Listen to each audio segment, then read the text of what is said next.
Hey everyone, welcome to the Vienna Whyte Roundtable Season 1, Episode 25. I'm your host, Millie Rouge from the band Vienna Whyte here in Edmonton, Alberta.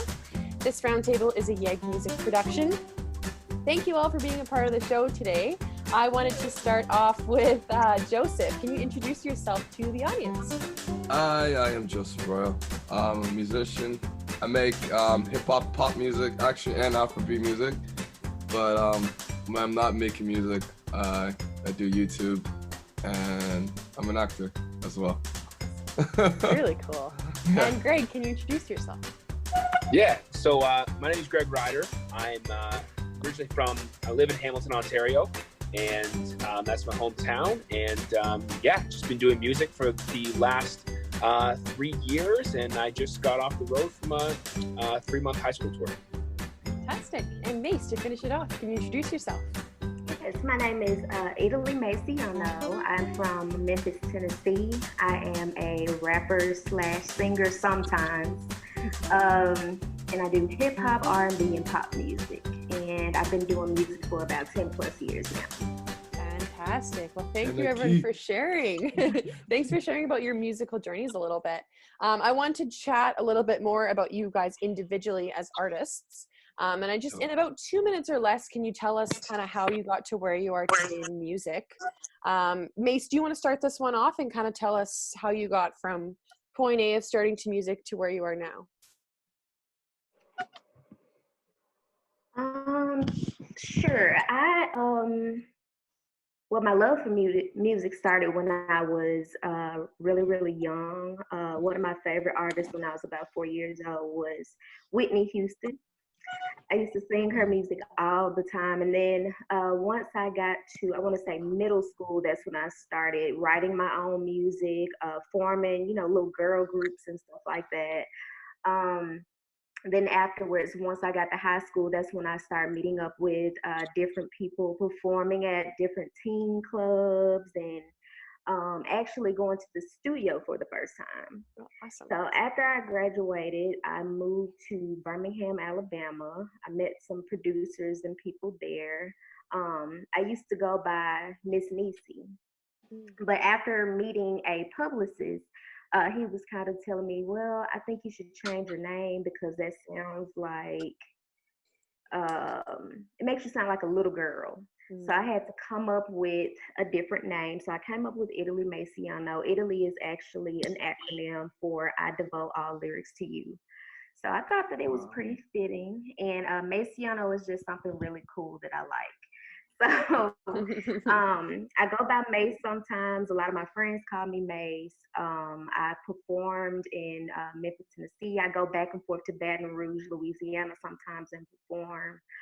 But I'm still learning. I'm still learning about marketing and trying to expand and definitely want to go to, different states and different countries as I continue to grow as an artist. Yeah, absolutely. And how about yourself, Greg? Yeah, that's a really cool story. I love the background. I think it's how I got to music was definitely unorthodox. My first love was actually public speaking. I used to love doing speeches, and it was like whenever it was speech season in elementary school, everyone was like, crap. I'm like, let's go. This is my time. So I always loved being on stage. And, for my first dream was to be a motivational speaker. And I've always loved to inspire and help people because I've always I've always had big dreams. I've always kind of been a big dreamer, but I felt like I was always kind of getting pulled down by, my small town, my friends and my family. My family came from, they've had the same job for 25 years. And for me to be a musician, it was just so out of the box. They were just like, can you actually make money doing this? And I'm like, I don't know. I can try. And so I picked up my first guitar when I was 21 and I started writing, and I just started playing around. I actually had to move away from my hometown to actually get the experience. I moved to Montreal and I started busking on streets. I started playing in bars. I started playing all over the city, and I really started to develop a love for just being on stage and performing.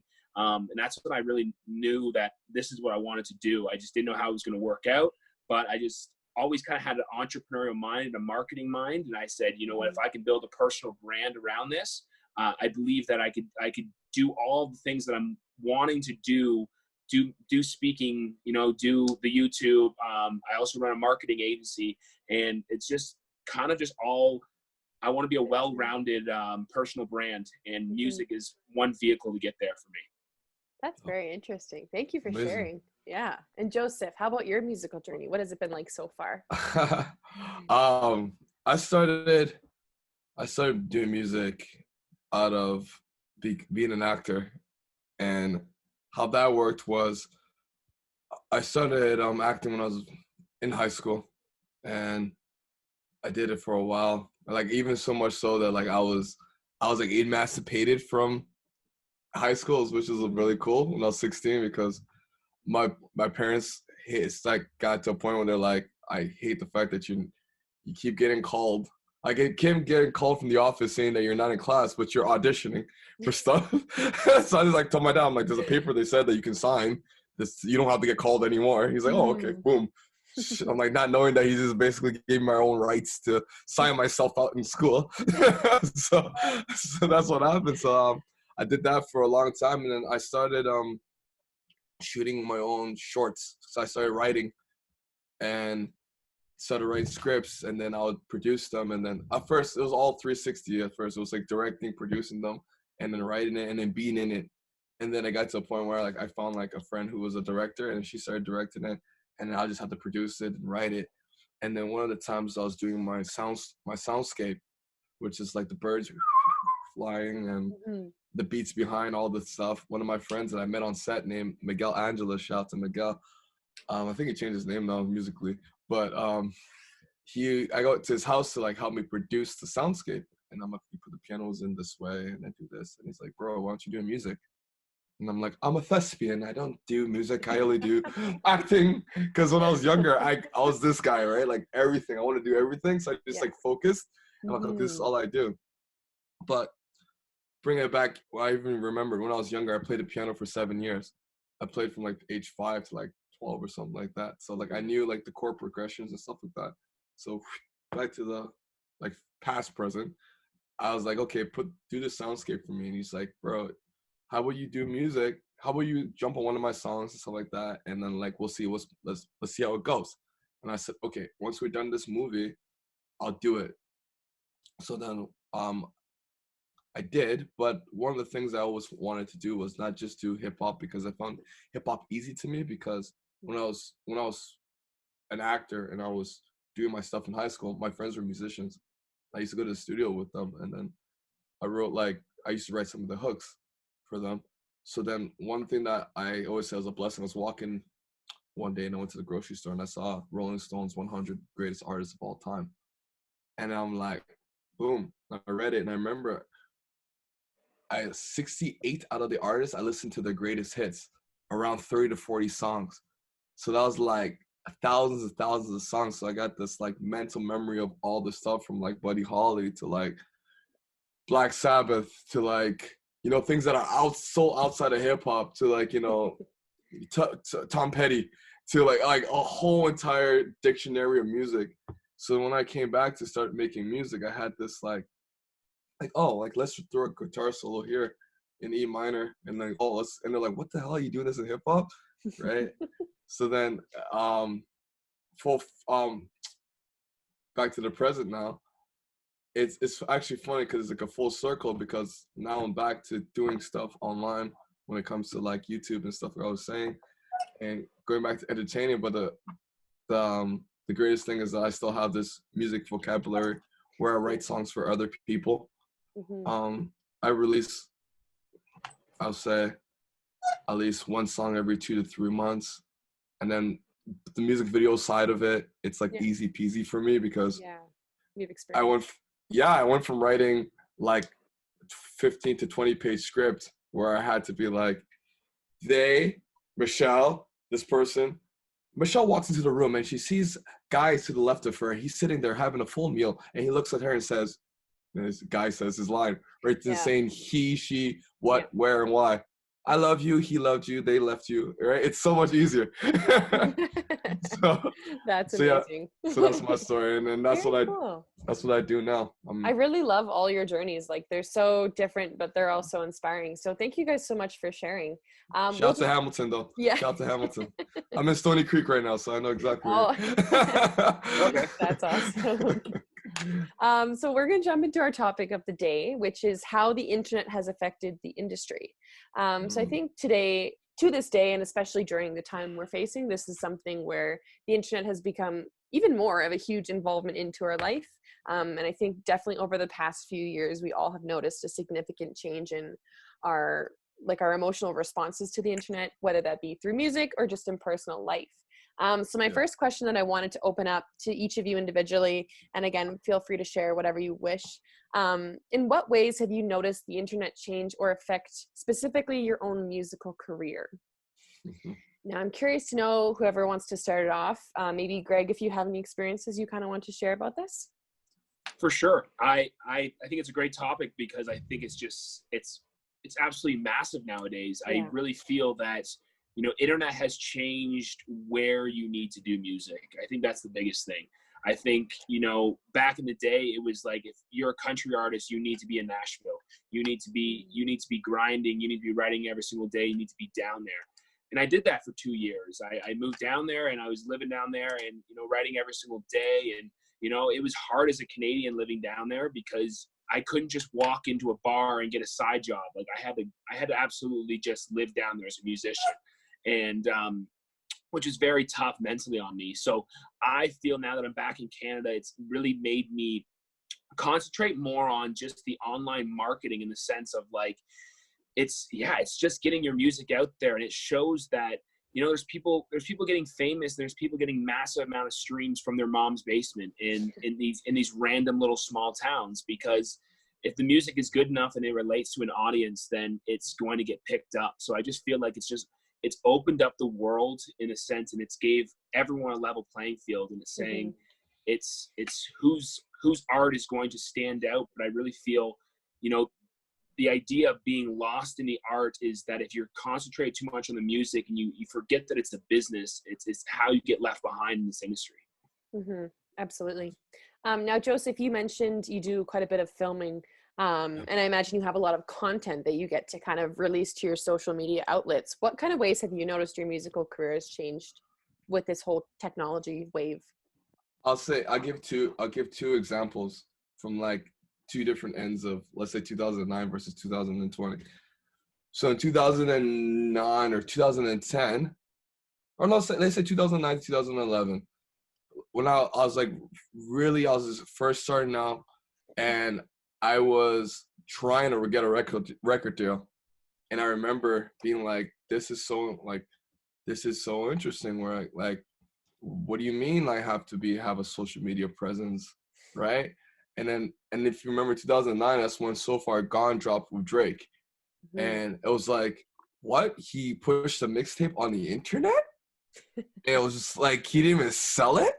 The hell? And he signed to Young Money? How is this possible? Like, right? Everything prior to that, like, because I used to read all the books, right? Like how to make in the music business and da-da-da-da-da. And it's like you gotta go to this, so you gotta go to LA, you gotta go to New York, and it's like I'm grinding away. I'm going to South by Southwest, like trying to push this stuff.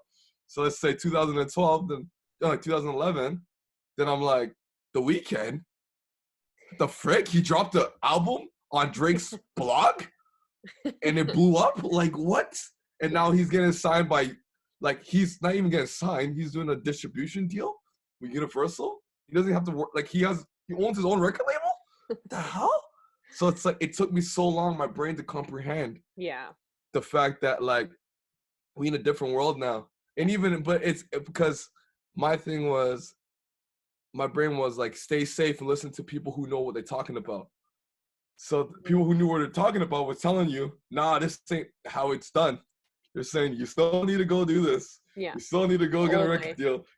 And I'm listening to them like, yep, you were correct because you know what you're doing and you made millions of dollars before, right? And then, so vice versa to now in 2019, 2020, and it's TikTok. Yes. Where that's and I know so many people who are getting streamed. Like I have this one guy. I'm at a TikTok masterclass, and this guy he's a brand manager, social media manager. He's not even he's not even like a artist manager. He's a social media manager, and he's getting his artists 100,000 streams just from TikTok, just from making TikTok videos and being like, hey guys, like the video was, my dog died. My mom paid like 7,000 to get my dog, like to keep her alive. My goal is to have enough money on Spotify to pay back my mom for that, for what she did for my dog. Everyone, please go to our Spotify. And then that video did 1.1 million on TikTok, which caused him to do 100,000 streams, 200,000 streams on Spotify. Yeah. You see what I mean? Wow. So it's like, it's a That's whole different world. Dog, but. Right? No, right? Like, but it was like from a heartful story to like, like, and he's playing the song in TikTok, because on TikTok you have in little corners, you have like a little disc where, and it's his song. Do they know exactly where to click right there and click right there? Yeah, it's really easy, super easy. That goes down to the whole. The biggest quote is, people don't buy what you do; they buy why you do it. Exactly. What's his name? Simic something. I forgot his name. Start with Y. The guy who wrote that book.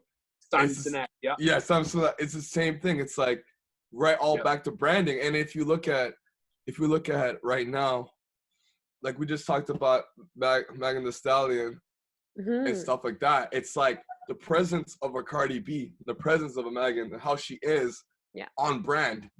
Yeah. Is what sells the music. Yeah, it's calculated, which is just yeah, it's hard to grasp, but once you finally get it, it's actually pretty magical how you can get. I've noticed with TikTok, a lot of local and very like DIY musicians are just blowing up, which is kind of honestly really amazing to see, because I think we're all so sick of seeing this world of like, you must have a producer, you must get a record label, you must sell your soul to the devil, basically, to make any money. And you know what, you're probably going to make about half of the money you actually are worth, right? So I think it's really cool to see the kind of the transition.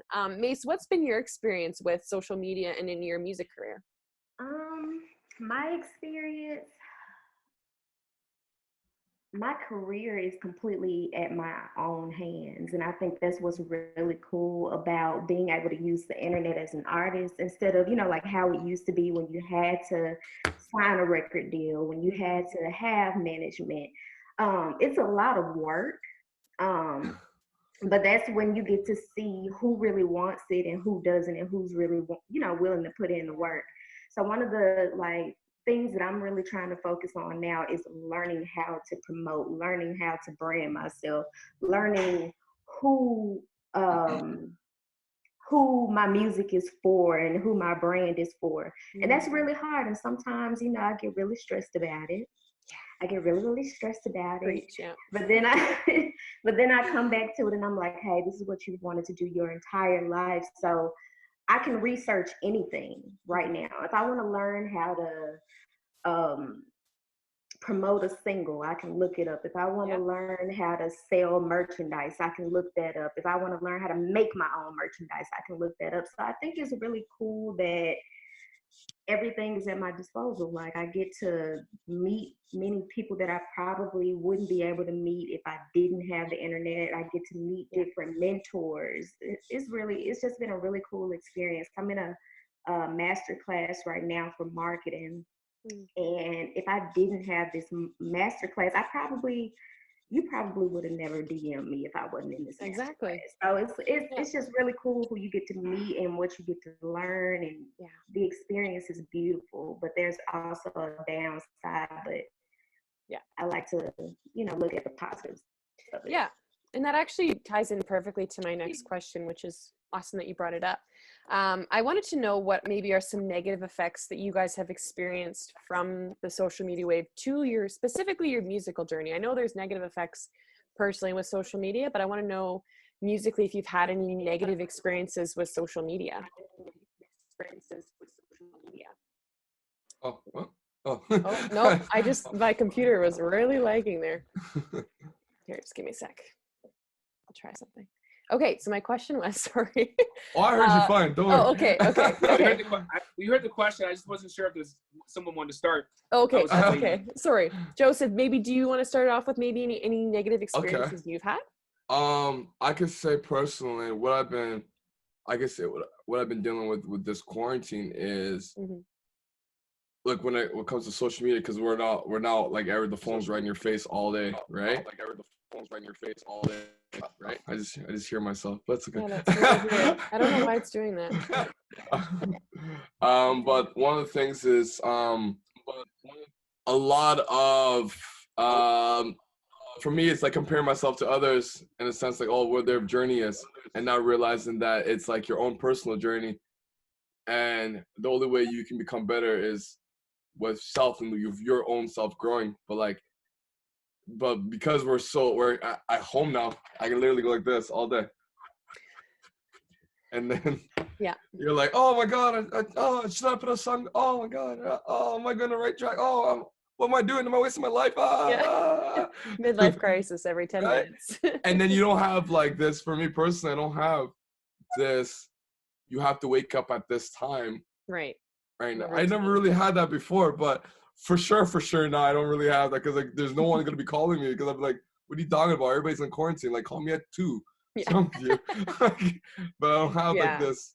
Like, one of the things, like, personally, like with the YouTube, I was just like, oh, do I want to post a video? Oh, I don't care. Oh, I have so much time, right? So one of the things that with the internet age as well, and there's more competition, because everybody can do what you do now. Yes. Yeah. So that's definitely the hugest things, I think, for sure. And you can see them. Right there and then, like in milliseconds, not like you have to wait and see the journal of who's performing in your town. It's like, no. The ad is coming up on your Instagram, and that's your competition, because they target you because you're like just like them. Yeah, absolutely. Now, Greg, what are some negative effects you've maybe had with social media in your career specifically? Yeah, I definitely agree with Joseph in the state of comparison. I think comparison is at an all-time high. I think that it's just so hard, because you never get to see your brand through another lens other than yourself.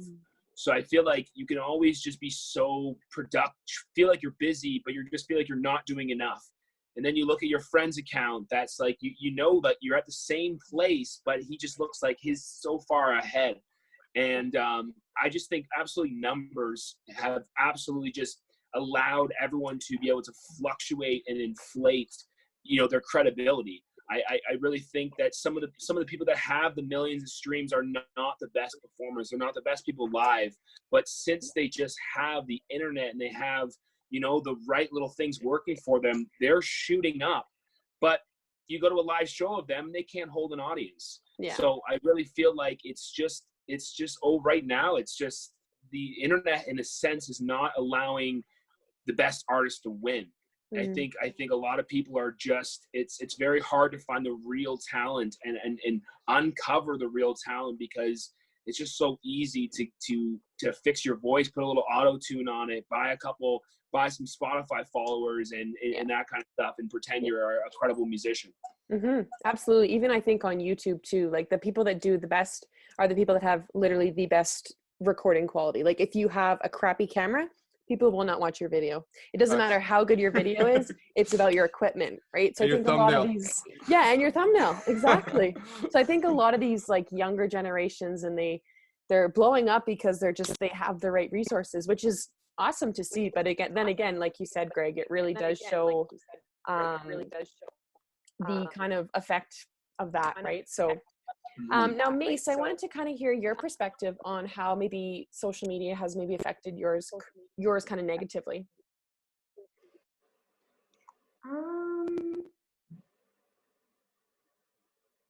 Just criticism, I would say. Just being able to be negatively like criticized all the time. Like I'm always open to constructive criticism, but there's like a thin line between constructive criticism and then you just being a bullet. You know what I mean? So I think for me, that's one of the biggest negatives for me. I think as far as like competition and things like that, you're gonna have that. I feel like almost everyone does music now. Yeah. So that's what it feels like. Yeah. Facts. Yeah. So I think right now, as long as you're in your own lane, you should be fine. But I think the only thing for me is though, like trolls. That's what it is, like trolling, like people who do that all the time. Because it's like you want like real feedback, you want people to, get involved in what you're doing, but then you just have the people who just live to troll and live to like bring others down. Yeah, absolutely. I think that's definitely had a huge effect on us as musicians, and it's just you're scared of criticism for sure. So my next question is, what do you think the future of music will look like with having such a heavy based influence with internet? Like I know a lot of Generation Z, they're growing up from being born with internet to the rest of their lives, they'll always have internet. I know for me, I was born in 94, so I had a little bit of internet, but it wasn't fully developed yet. So what do you guys think the future will look like? Did you want to start this one off, Greg? Yeah, I think absolutely the future is just like you said. The younger kids are growing up with this as like their only nature. I think they have the ability to know what is going to be harnessed throughout their age and their demographic, and I really do feel like music in general and just branding is just going to it's going to become the way of the world. It's the way of the world is personal branding and entrepreneurship. I really feel that's how music and everything is going to go. Like there's just so many people now that get famous on TikTok or YouTube, and all of a sudden because they have their fan base, they go, "Oh, I'm going to release a single next week." Boom, that thing blows up. So yeah, I just think personal branding is the way of the future. Yeah. How about you, Mace? What do you think about kind of the future of social media and the internet will look like for musicians? I agree with Greg, because I'm seeing a lot of like people blowing up off of viral videos and then creating a single. There's a single on the radio right now that's doing numbers, and it's from like a like YouTube comedian. I'm not even sure where music will go, but I'm excited to see where it'll go. I'm just shocked, like apps like TikTok and there's an app called Voicey that's out right now where people are able to just go in and record over producers' beats and things like that. So I think it's really cool that we have things like that are available to us now. But I'm really interested in seeing like what new apps will be created, what new like websites will be created that artists can just go to and use and just create from there. Because right now we pretty much almost have everything. Absolutely, everything's really at our fingertips. Now, Joseph, I'm curious to know what you think the future will look like with music. Just two predictions I have based on like right now, especially this quarantine. One is I hope this doesn't happen, but I think that live shows are gonna become like how operas were, because of how social distancing is showing us how people are using technology now. Like Fortnite released Travis Scott performing on the app, right? I mean on the game, and he was performing his new songs, and it was a digital version of him, and he released a new song via the video game, and that song premiered at 12 o'clock that night. It was like he showed a snippet, and then that song went to whatever the numbers is doing right now on Billboard. Yeah. Because it was just a digital imprint of him singing straight up, right? And oops, I just pulled myself out of my. Oh. I just unplugged myself. So like that's one of my fears. That'll be something like when you go watch a theater show or Broadway is something like you just go out to. It's a special night. Yeah. You know what I mean? Yeah. Watching live music it's a special night, but it's something that right now or prior to this quarantine was something that we do, like going to the movies. Mm-hmm. You don't have to get dressed up for, you're going to go experience music. But now I hope it doesn't become a thing where you really have to. It's like, oh my God, let's go watch a live show. Remember those? You know what I mean? Like, oh my God, like remember that old vintage thing?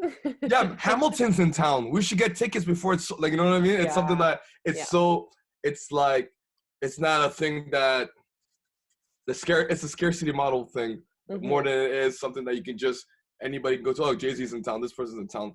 It's like, I hope that doesn't happen. And then my second thing is that technology itself is gonna allow everyone to music will be very accessible to them, like how Greg was saying. And it's like, to bubble to the top, it's gonna be a little bit more harder now, unless you have very good marketing skills. Right. Like, you know, there's artists like, imagine if Lenny Kravitz existed right now. It's like, it'd be harder for him to bubble to the top because he's musically amazing and his style of clothing is dope too, which pulled him out in the 90s. But everyone dresses like that now. Yeah. He'd be just one person in the crowd that looks just like everyone else. Yeah. Exactly. You know what I mean? But his musical ability is what caused him to become, it set him apart. Like right now, all your favorite artists are either judges on a TV show or they're, I don't know, they own a brand of some sort. Yeah. So absolutely. That's they have a makeup, skincare. Yeah. Something to provide. Yeah, absolutely. Yeah, I think it'll be really interesting to see. Like Prince is and Lenny Kravitz of the day. Like Prince would just be like, oh, he's the back guitarist for that guy. He's really good. Like watch his solos on YouTube. Yeah. You know what I mean? Can you imagine? Yeah. That's amazing. Well, thank you guys all so much for sharing. That was actually our last question for the day. We are unfortunately out of time, but I want to thank you all for being a part of the show. We're so lucky to have had you all on. If you guys at home are watching this on YouTube, our Table Talk, make sure you like, subscribe, and hit the bell button to be notified about all our shows that we post Monday to Friday. Yeah, one of these. That's the subscribe buttons, yeah. I'm a YouTuber. Absolutely. You know all about it. Awesome. So now could I just get all of you, before we head out here, to say your names and where our audience can find you on social media. So can we start this off with Greg? Yeah, absolutely. You can find all my music on Spotify under Greg Ryder, all platforms. And then also my main form of communication is Instagram. It's Greg Ryder Official. And that's usually where I do most of my talking. Awesome. And Mace, can you tell us where we can find you on social media? I am, just Italy Maciano. I do ALY and Macy CANO on Twitter, Instagram, Facebook. And I'm mostly on Instagram. All my music is on all streaming sites. So just type in my name and you'll find me there. Awesome. And Joseph, can you sign us off with where we can find you? Of course. You can find me on every platform with the same name. I am Joseph Royal. I-A-M, Joseph Royal. And then on YouTube, Joseph Royal Reacts. You'll find me. Perfect. All right. Well, thank you so much, everybody. Have a great day. Nice meeting you all. Yes, thank you very much. No, my pleasure. This was amazing.